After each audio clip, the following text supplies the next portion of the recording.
And the illegality just kept on like multiplying. And then that was even more a compelling reason to keep it secret, because you couldn't have it all coming out in the wash.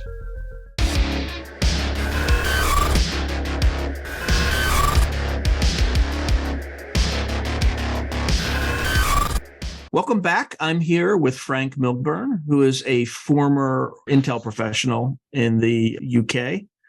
Franc, why don't you just tell me a little bit about your background so that we can get started?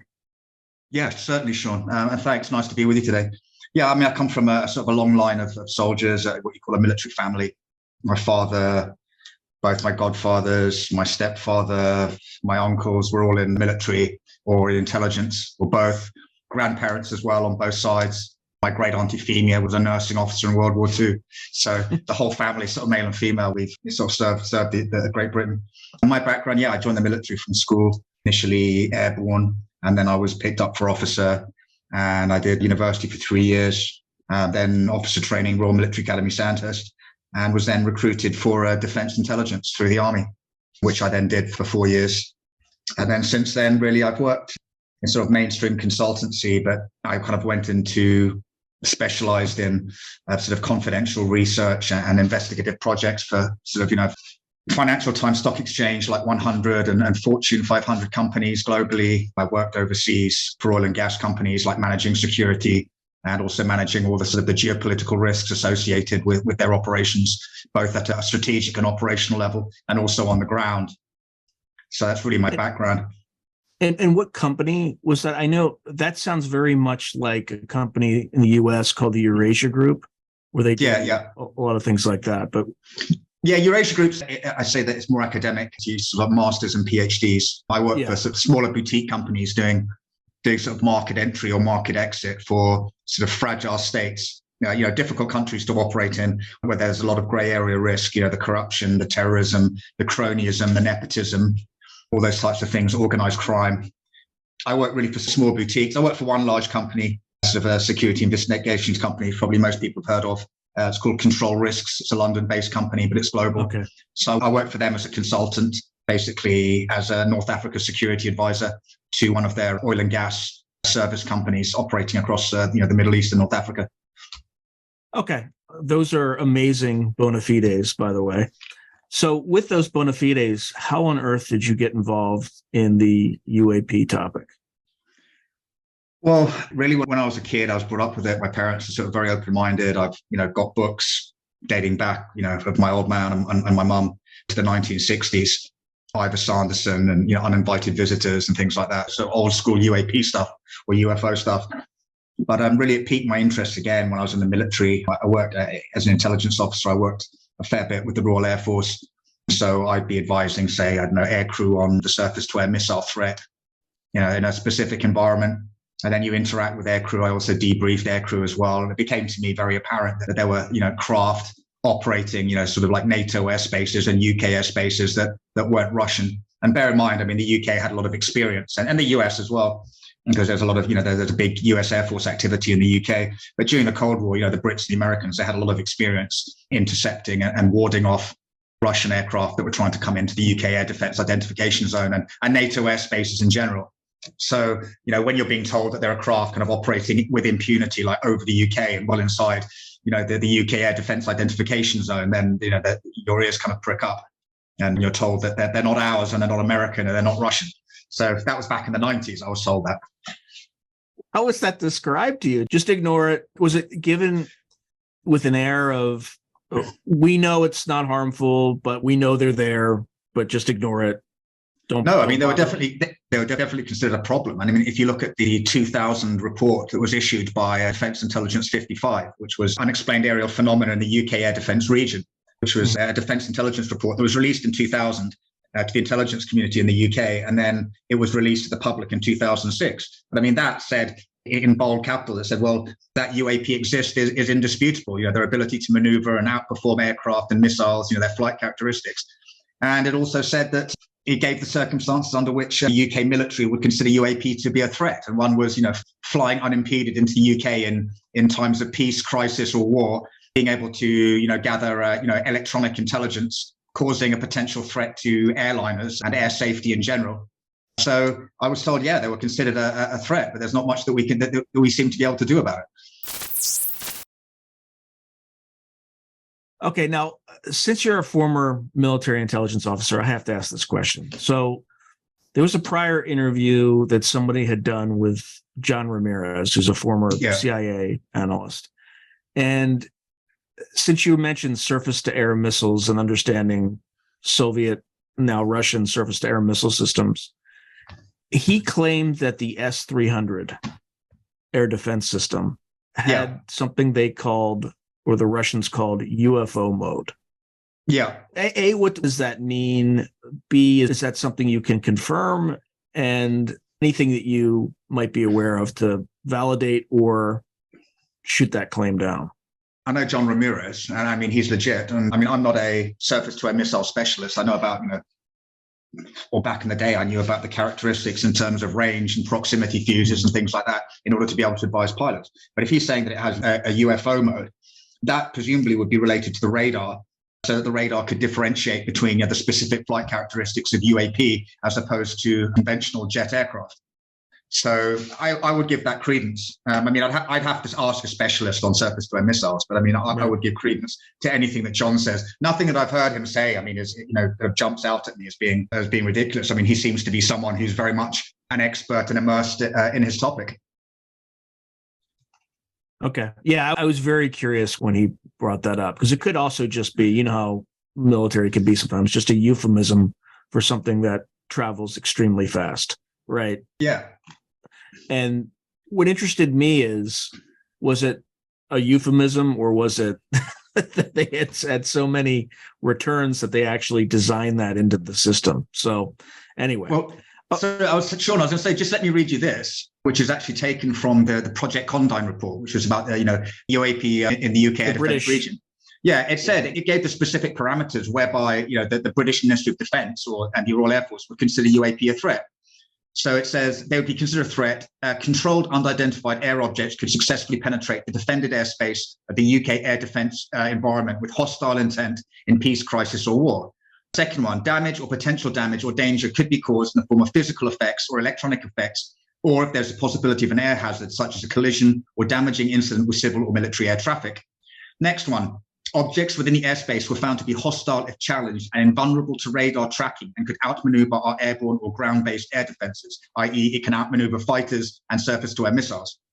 And then the last one, controlled objects could enter and leave the UK air defence region having possibly obtained intelligence data, e.g. imagery, ELINs, etc. So that last one is basically saying whether it's in peace, crisis, or war, if they're entering the UK air defence region, that they're a threat if they can, be picking up missions effectively and comment, SIGINT, ELINT. Now, in the US, in the defense establishment, everything's a threat. And the reason everything's a threat is because that's how you get budget appropriation dollars, right? Now, I understand that having things in the sky that maneuver at, Mach extremely fast speeds can be a danger. But, looking at the literature, there have been some alleged collisions, right, where you have like the Roswell incident where it's claimed that you had two craft that hit each other and then crashed.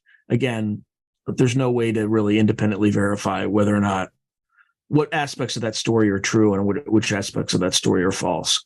But have there been enough incidents to come to the hard conclusion that they are a threat, or is it just having these objects maneuvering in the sky is just by their very nature something that could lead to safety incidents?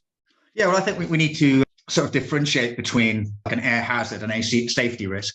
And I think there's numerous occasions, there's numerous cases, UK, USA, where airline staff have been, the pilots been particularly perturbed because they've either had to, they had like a near miss, or they've had to maneuver to avoid an object, or an object has been circling in the vicinity, like the Japan Airlines one in 1988, which is quite a famous one. There's also a famous one in the UK with an airliner coming into land and it had a near miss with the UAP.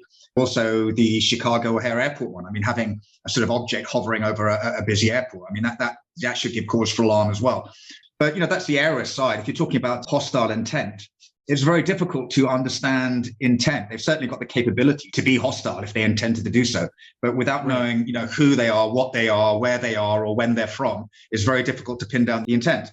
But I was just listening to a podcast by a whistleblower who was a US Air Force security police officer, and he basically had a sighting and abduction experience. So he had physiological effects, which made him feel bad. He felt very scared. So that to me would be hostile. And if you have UAP flying in the vicinity of nuclear assets, whether it's carriers or whether it's a launch control facility for ballistic missiles, and it can either shut down the missiles, or in the case of Russia, it can actually start up the process of launch, then that would be, to me, hostile intent. If you saw these UAP, if they had Russian stars or North Korean stars or Chinese stars on the side of the fuselage, there wouldn't be any doubt as to whether it were hostile intent or not.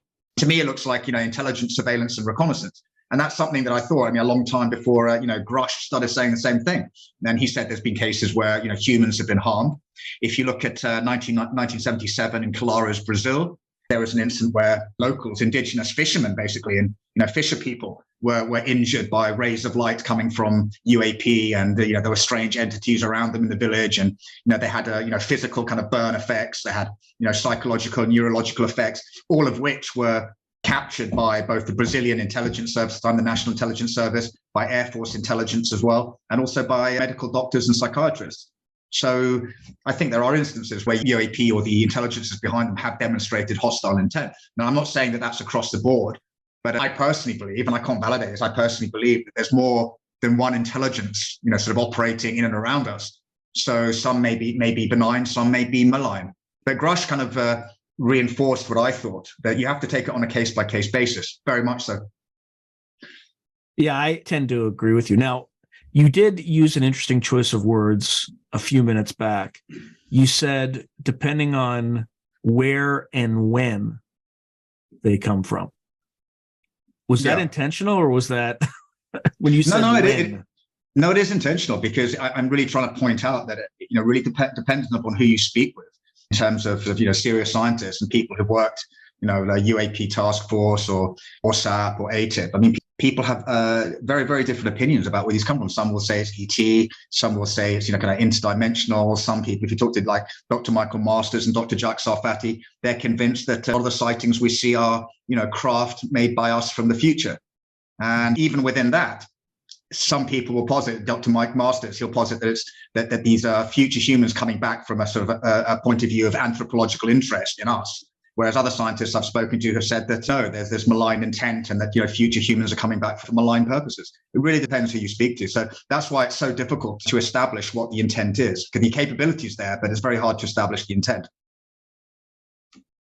So given that, the allegation is that there's an extremely small number of people in governments worldwide working on this problem, right? I mean, you have Grush talking about crash retrievals and things like that. What are the motivations for, again, positing that Roswell happened? Okay, let's assume Roswell happened. You had an air of secrecy for 80 years. What do you think is the justification for, or the intent behind keeping something like this such a close-knit secret for that long? Okay, well, I think starting sort of back in the day, during the Second World War, the Foo Fighters, both the Allies and the Germans, or the Axis, they thought that Foo Fighters of some kind of, new secret weapon from the other side. I think that was perturbing for the US Army Air Force as it was then, and also the Royal Air Force. And the Germans, by the way. And the Germans as well, and the Italians.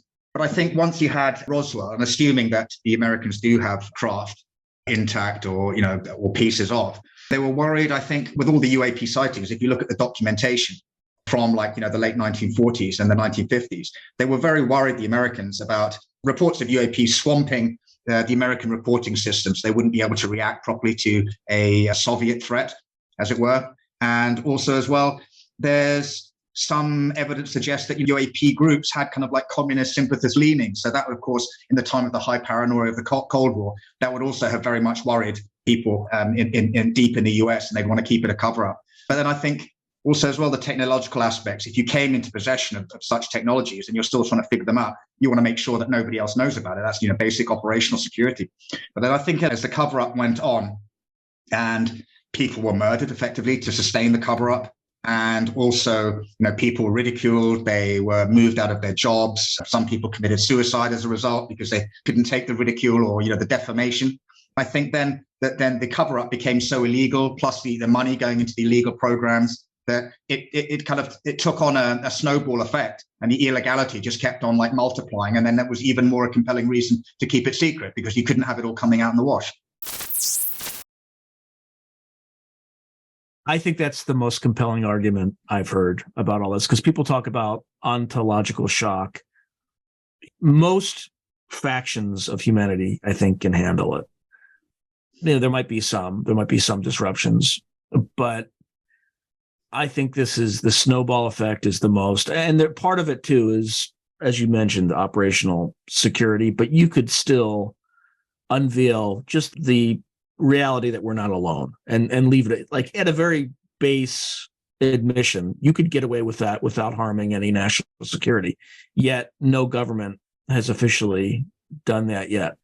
But I think the compounding of the illegality, not only that, there are rumors right now that Lockheed Martin is trying to separate or divest one of its divisions, which may contain this technology. And in my past, I was an investment banker. And generally, when in situations like that, in order to diversify risk or to separate risk, you just stick, and sometimes separate just underperforming assets. You stick them in I'm not going to curse, but an ESCO, right?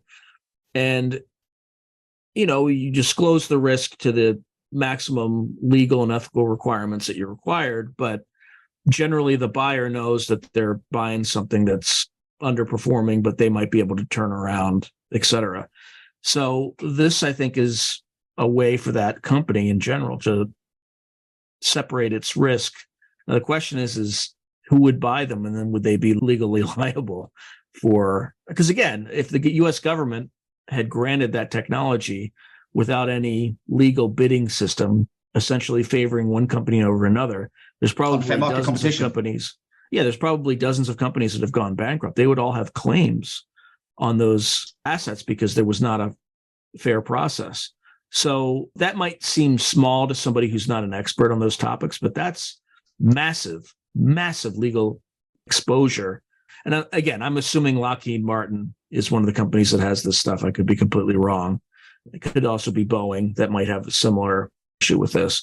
And there might be semiconductor companies. There might be, who knows, right? Fairchild Semiconductor, maybe way back in the day, they were given some hints on, how a transistor might work and things like that. So there are huge legal implications, and not to mention the abductee, contactee, whatever you want to call it, phenomena, right? If it's real, then that's a whole other can of worms, where instead of protecting the people, you stigmatize them. And to your point, some likely committed suicide. So anyway, that's a long aside to answer your question. I think you're right.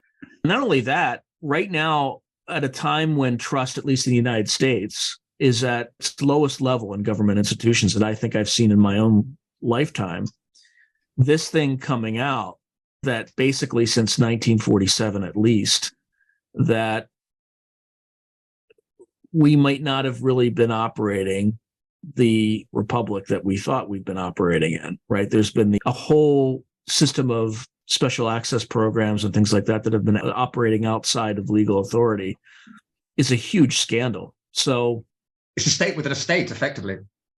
Yeah, and in a system that has increasingly been delegitimized. I mean, again, I don't want to get too much into politics, but you've had President Biden, President Trump, Vice President Pence, Hillary Clinton.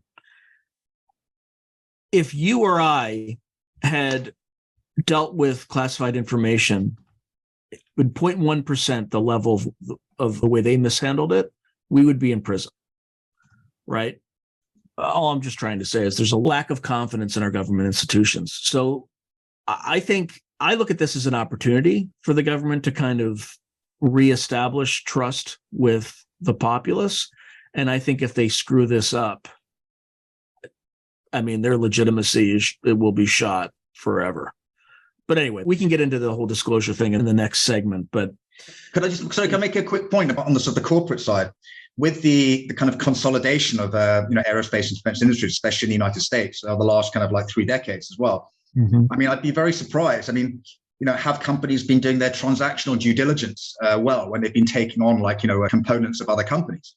What have they been disclosing effectively to their shareholders, right, and to their stakeholders, let alone the legal requirement for reporting? So that to me will be another issue that I think lawyers could really stick a greasy pole into. Yeah, I mean, it's going to be a mess. It's going to be a mess.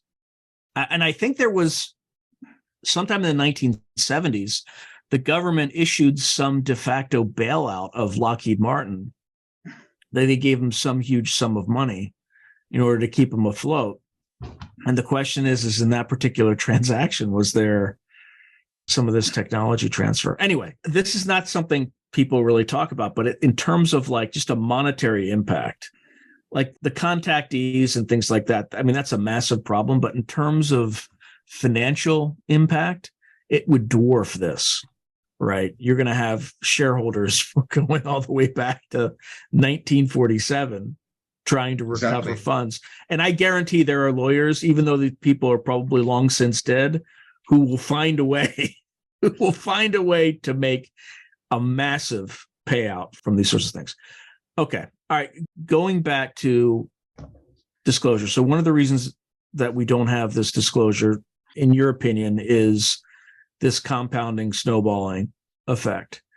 Now, in terms of mitigating that, my view is you have to have kind of what South Africa did, some sort of truth and reconciliation commission. Otherwise, without that, folks in these programs have absolutely no incentive to come out. So when they do come out, or as these facts start to trickle out, what do you think we're going to learn? Well, I mean, it's interesting because I'll just go back. Previously, the NDAA, it said that whistleblowers would not be discriminated against in terms of their access, okay, in terms of their job, their ability to, if they were an intelligence officer like Grush, for example. He said, okay, I have been discriminated against. At the time, I said, well, there's no get out of jail free card, because you could have been in one of these programs. You could have known about, the illegality of, one company having access to the tech and other companies don't, the unfair market competition. You could have been party to cover up where people have been murdered or been pressured, right? But there's no incentive for you. There's no get out of jail free card to go to Congress and say, hey, I know all about it, right? Because they could say, right, you're a criminal. But now for the Intelligence Authorization Act for next year, which should be signed in September or so this year, hopefully, it actually does give a get out of jail free card. And it says, to aerospace contractors in general, if you have access to this kit, you can come and talk about it. And even if you've been party to illegal activities, then you won't be penalized. So that is a get out of jail free card. However, I was about to say, however, yeah. Yeah. However, from my knowledge and my own research, where scientists working in the white world, working on UAP programs have been harassed, you're not going to want to come out necessarily if you know exactly what the people that you've been working for, if you know how nefarious they are and what they've got up to. I mean, you might be thinking, well, great, so I come out and I spill the beans and I don't get put in jail, but maybe I get murdered or maybe something else nasty happens to me.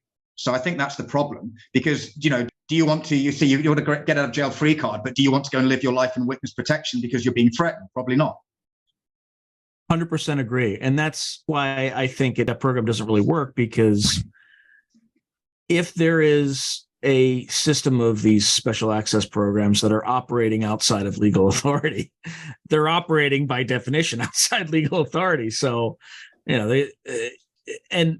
one day you might be walking down the street and you just disappear. And as you well know, there are people in both our governments who are very good at making that happen. So the other issue that I see is the difference between Title 50 and Title 10 authority, right? So Aero only has Title 10 authority, which just covers military intelligence. So they go to the CIA or National Geospatial Agency or NRO and ask for this data. I mean, if I'm working in NRO or NGA, I'm just going to say, go pound sand. But Moultrie, Kirkpatrick's boss, does have Title 50. And Kirkpatrick, that does mean that he can be read in. I mean, if Moultrie were interested, he'd say, right, I want him read into this, and this. So he has the authority to do that. But I think in terms of what we're going to learn, just circling back, in terms of what we're going to learn, I don't think, Truth and Reconciliation Commission, but maybe behind closed doors, because I can't see. On the one hand, I can see politicians like Gillibrand, Rubio. I can see them wanting to be kind of like champions of transparency. They might have a presidential bid, whatever, down the future. But at the same time, I don't think they want to be seen as people who undermine the security of the United States. So I think that any of this truth and reconciliation stuff will happen behind closed doors, because potentially all this illegality, UAP gate, it'll make Watergate look like a Christmas party by comparison. And especially with America so polarized as never before, and American institutions, considered by the general populace to not have the standing that they had years and years ago, where everybody believed in the republic and democracy and all the rest of it. I think that's a very, very tricky problem. It could be a huge, huge scandal. And I think that's going to want to be managed behind closed doors. I'm not saying I'm in favor of that, but I'm saying for the sake of American political stability. Yeah, I think we're beyond that. Yeah. You had the FBI literally censoring people indirectly on Twitter. We're beyond that. I like I said, I'm more of, maybe I'm naive, but I think I look at this as an opportunity for the government to take back that trust and just say, look, we understand. If I were President Biden, I would say, look, we understand trust is at one of the lowest points in American history, and we want to make it right. And this is by unveiling this secret. And this is a secret that's been kept. And most of the worst stuff was done in the distant past, right? In the early part of those 80 years. We want to come clean with this as a first step in restoring confidence in the American institutions and system. But just right, like you can't even watch the news anymore. Right. As an example, as a perfect example, I had an interview with somebody who works in national security circles. And I asked him, are you aware of David Grush? And he's like, who? Right. So the state has been very good at co-opting mainstream media sources and generally avoiding this topic altogether. Nowadays, not in past years, but nowadays, the most effective use of a consumer by the kind of mainstream media is not what they say, it's what they don't say, right? So I'll give you a non-UAP example. So a few months back, Seymour Hersh reported that the U.S. military took out the Nord Stream pipeline. Okay. Yep. The silence by the mainstream media was deafening. Now, that's not to say that the U.S. military did it, right? Now, he had a very specific narrative about which specific unit did it. The UK may have done it too, right? But I've heard. That's not what's important here. What's important here is the fact that the media had zero curiosity about this report, like barely reported it, tells me that that's exactly what happened.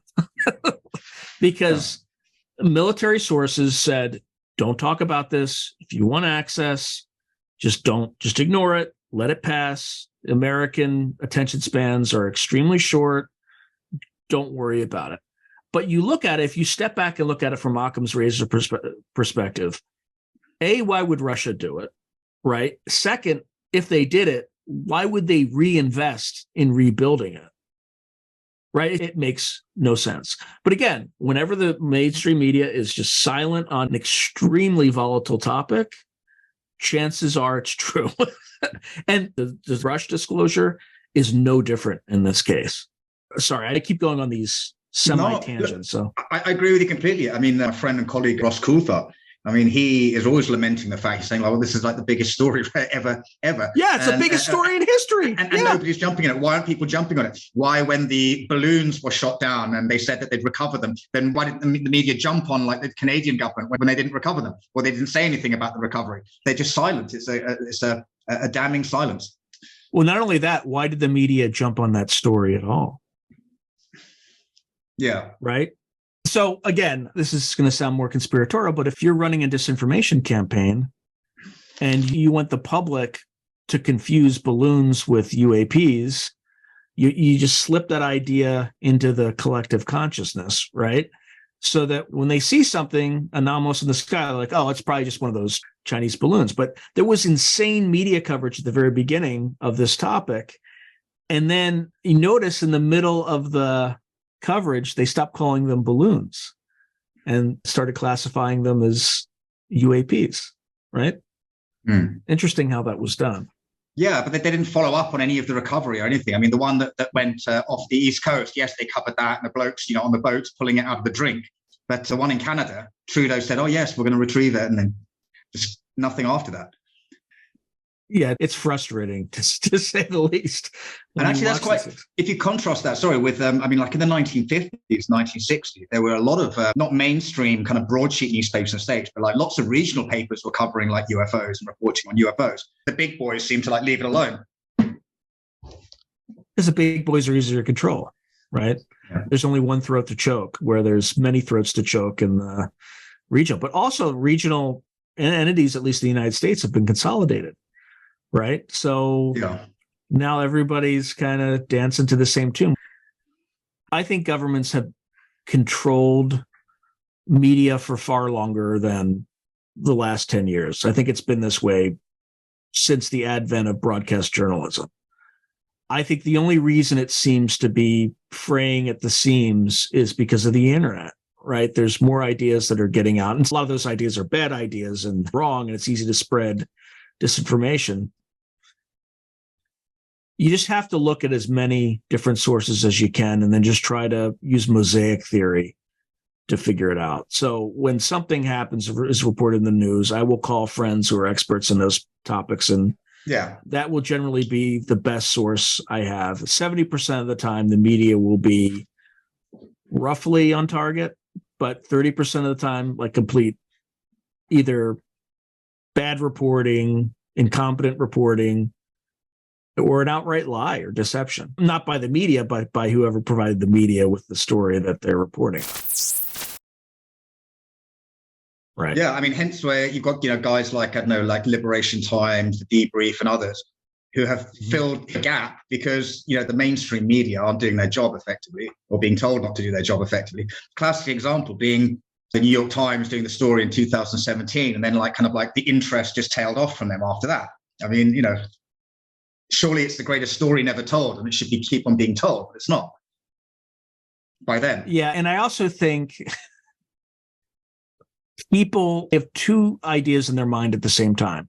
One, that government is completely corrupt and incompetent.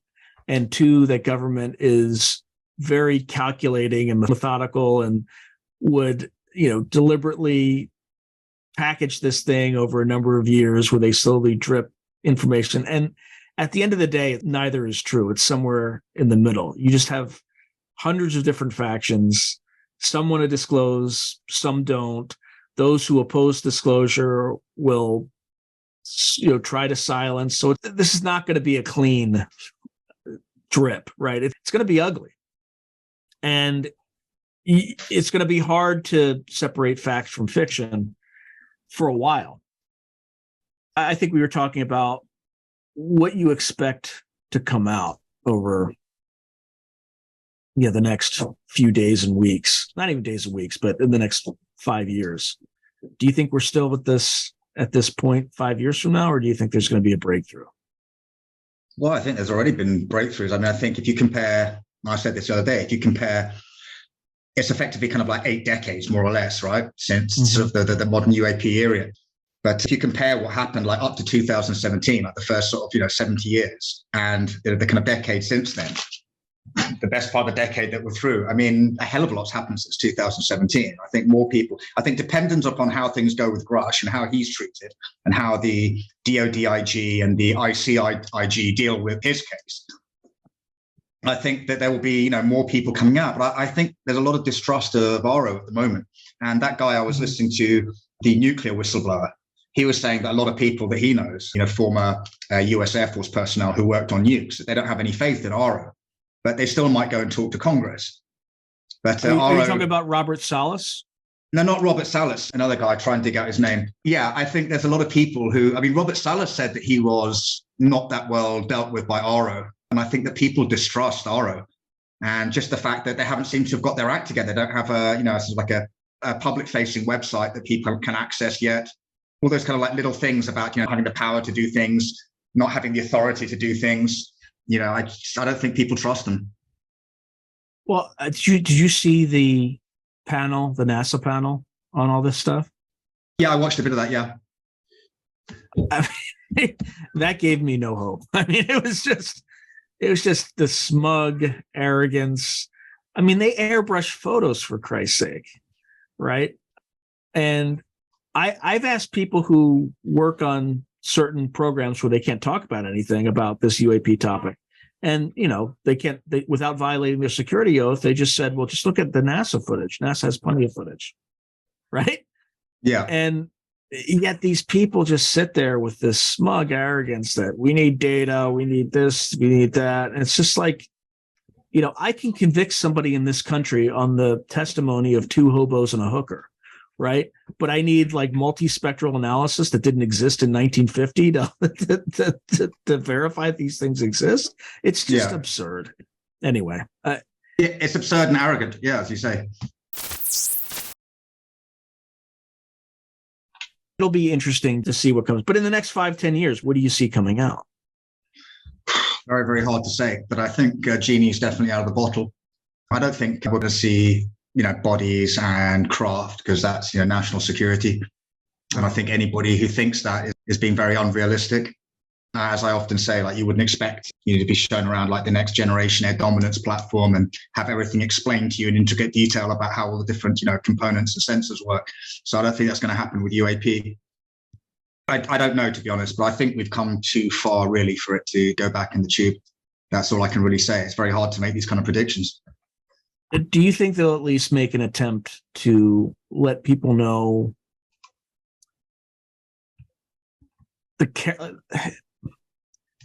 characteristics of the non-human entities that we've been dealing with, i.e., are they ETs, interdimensional, some form of plasma beings, some form of time travelers, et cetera? Because I'm sure that they have some minimal intelligence about where some of these non-human intelligences come from, that they might be able to, at the very least, to protect the public. So, for instance, if you look at David Paulides' research, is there something taking people from national parks, right? Like, just to protect people in some way. Do you suspect that they'll? Yeah, I was going to say, I mean, he did that excellent last film that he did, Missing 411, the UFO connection, which had very, very disturbing commentary on potential UFO activity and disappearances of people in national parks. And he kind of said that he's coming around to the idea that, it could be like UAP activity, as you suggest. But also as well, I mean, like John Alexander in his book, he talked about the sort of malicious and malignant entity at Skinwalker that eviscerated a cow in broad daylight within 400 meters of the rancher. I mean, you've got these invisible entities operating. You've got these weird cryptids that you can unload like big rounds into them, and it doesn't seem to do anything to them. And they'll attack your livestock and maybe attack you. So very difficult to say who and what they are, and very difficult to say what the government's actually going to come out and say. Well, there are invisible things around you that can really mess up your life, that can cause you long-term illness, and that can affect all your friends, like some kind of like nasty flu. So really, I don't know. I mean, in the UFO connection movie about Missing 411, he actually Paulides talks this FBI guy who's like a real life Fox Mulder. And he says, well, yeah, he goes, there's things that we can't explain that are making people disappear in the parks. And that's exactly what the government doesn't want you to know. Yeah. And again, though, there's so much noise, and it's tough to separate this signal from the noise. And a lot of it's produced, a lot of the noise is created by government as well, right? In terms to hide classified programs. You talk about Richard Doty, right? In the Paul Benowitz case, where he's like, yeah, Paul, I think you're right. I think they're aliens, right? I think, and he's just trying to protect secrets around the Manzana nuclear weapons storage facility at Kirtland Air Force Base. It's just tough to get to the truth. So now, in your experience, what do you personally think the phenomena is? Now, I know you said that you think there are different non-human intelligences and things like that, but what other things do you think, if you had to come up with a core phenomena story, what would be in that core story? Difficult one. Possibly some extraterrestrials, definitely some intelligences that come through portals like at Skinwalker and on other locations. Certainly some have the ability to operate invisibly. I'd add maybe some kind of advanced conscious AI. Certainly could be one part of it. Humans from the future, certainly. Some kind of ultra-terrestrial, something living deep in the oceans or deep underground that's been on Earth for long before, maybe longer than we have. I just don't know. Just time travelers. It's all very, very complicated. And I think you could have strands of each. You could have time traveling extraterrestrials. There was recently I am a Star Trek fan, but mirroring life. There was a recent Star Trek episode, spoiler alert, and it was they had time travelers from the future. One was an ET, but like a humanoid ET that had been surgically altered to look like human, which is what you hear in a lot of the UAP lore, right? Then there was a human who was actually an ET because he'd been born in space because Earth had been kind of like devastated by catastrophe by then. Then there's another genetically modified human who comes back in time as well. And then there's also talk about an alien conspiracy to arrest development on Earth, and anybody who talks about it is branded a kook. So it's kind of like Star Trek mirroring kind of like real life.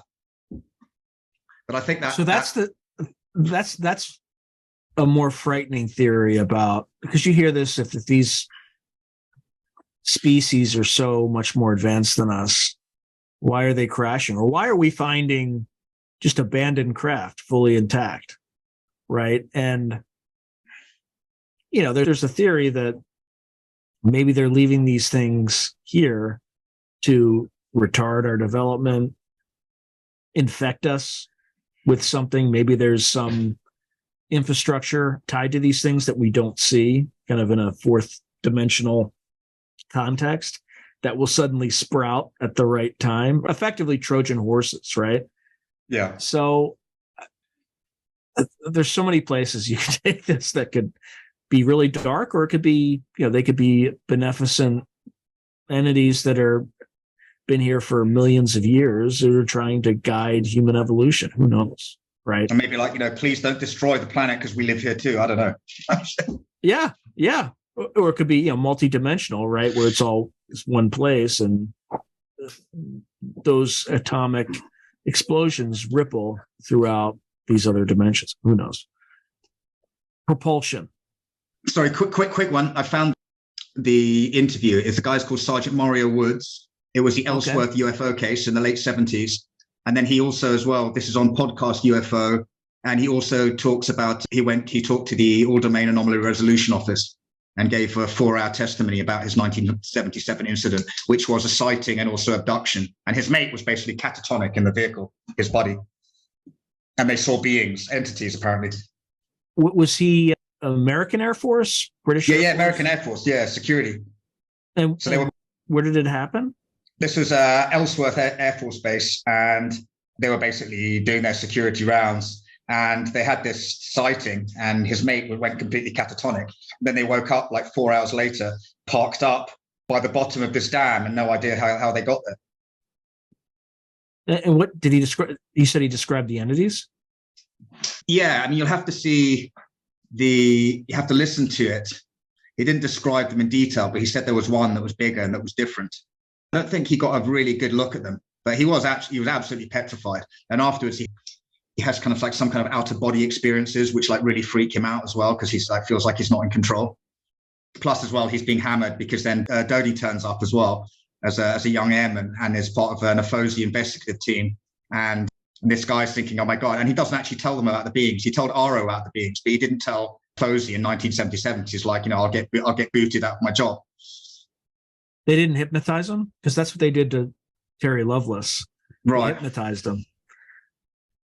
What's also interesting about the Lovelace case, I interviewed Terry a few months back, And he no longer has, but he had two devices in his knee. One looks like it's made out of his own bone, right? It's like a floral structure. The other one looks like a buck standard semiconductor, like a black semiconductor chip, just like this black rectangle. And he thought they were both ETs. And I said, that's not. That looks like technology that may have existed back in the late 70s when he was abducted and when they interviewed him. So I imagine our own government was monitoring him at the same time to see what was happening. But anyway, so it's like a MyLab type scenario. Yeah. But I mean, I think it was both. I think he had been abducted, and I think that when the Air Force Office of Special Investigations interviewed him, they kind of went in and stuck something in his leg to see where he was at the same time. So he was going to have it removed. No U.S. doctor would do it because he had some heart issues that if they, kind of did an operation, there's a very slight chance it could put him into arrhythmia or whatever. He could potentially die. Very small, but they refused to do it. So he had scheduled an appointment in Mexico. The Mexican doctor was going to do it. And I think a few days or the day before the appointment, he woke up and there were holes in both of his knees. And having been in the military, it's just like, yep, it was like somebody took him, knocked him out, and they weren't sure which knee it was. They're just like, just drill both, just do both, just to be sure. So I'm speculating, but this whole it's very, very, very strange.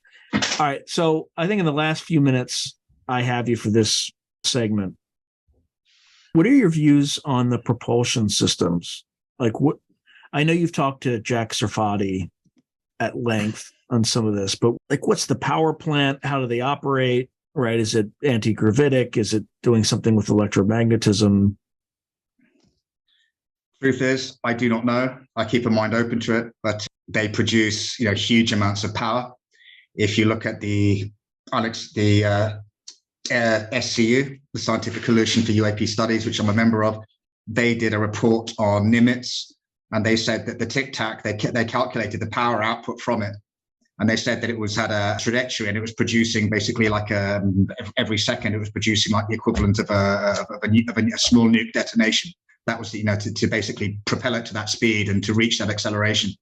So incredibly powerful, and whatever the power source is, and also potentially incredibly dangerous in terms of a weapon system. One scientist I spoke to who worked on free energy was telling me that, it's all great in principle to the idea of extracting kind of unlimited amounts of energy from the ether and powering every kind of poor African and Brazilian and Indian village, and every, poor village across the world having a power source. But also as well, you then have the ability to have inordinate amounts of energy in a particular point in space-time, which can actually rip the fabric of space-time, and it makes nukes look like firecrackers. And so if you know how to harvest the free energy, you'd be sufficiently intelligent enough to be able to produce a weapon from it. And so if you think you have a Islamic State were in 2016, very well financed with hundreds of millions, if not nearly $1 billion. If you look at a sort of transnational criminal drug actor, a terrorist actor like Hezbollah and their patrons, Iran, they certainly have the money and people with the brains to be able to harness that kind of technology. Were it known, were the blueprints out there effectively how to do it. So, I don't know about the propulsion. You'd have to ask a physicist. And there'll be huge arguments. I mean, I'm on an email thread with Dr. Jack Sarfati. There's huge arguments between him and Dr. Hal Puthoff and Dr. Eric Davis. And to be honest, I mean, for me, I'm not a physicist, right? And it all becomes like Mandarin Chinese, because I don't speak Mandarin either. And they're all, no, actually, it's this equation or this equation. You'd really have to speak to somebody, bang on it like them. All I know is it's very, very dangerous, potentially, very, very dangerous. Yeah, I mean, you could destroy a planet. It's probably enough. It's like 0 point energy, right? Sarfati talks about planet destroyers, and he also talks about the the portal at Skinwalker Ranch with the ability to fry people, and people have been injured at Skinwalker Ranch, right? I mean, on a kind of like a smaller level, but I mean, one guy's been hospitalized a couple of times. Dr. Travis got burnt. And that's aside from hitchhikers that latch onto you, but the ability of, a portal to actually kind of like emit something, that can fry you, like some kind of Stargate that can, send, very nasty energy your way. It's very, very worrying. Yeah, there's also reports of people experiencing extreme fear, right, with no external stimulus, right? And I think it was the book Skinwalkers at the Pentagon where they talked about this. And, one might posit it could be some sort of infrasonic weapon, right, where you just feel uneasy and just honed to a certain, which is a set of frequencies that you can't hear, but can drive people crazy, can make them hallucinate, can do all sorts of crazy activates stuff. Your fear response. Yeah. So I had asked Colin Kelleher, I asked him that question, if they had looked at that.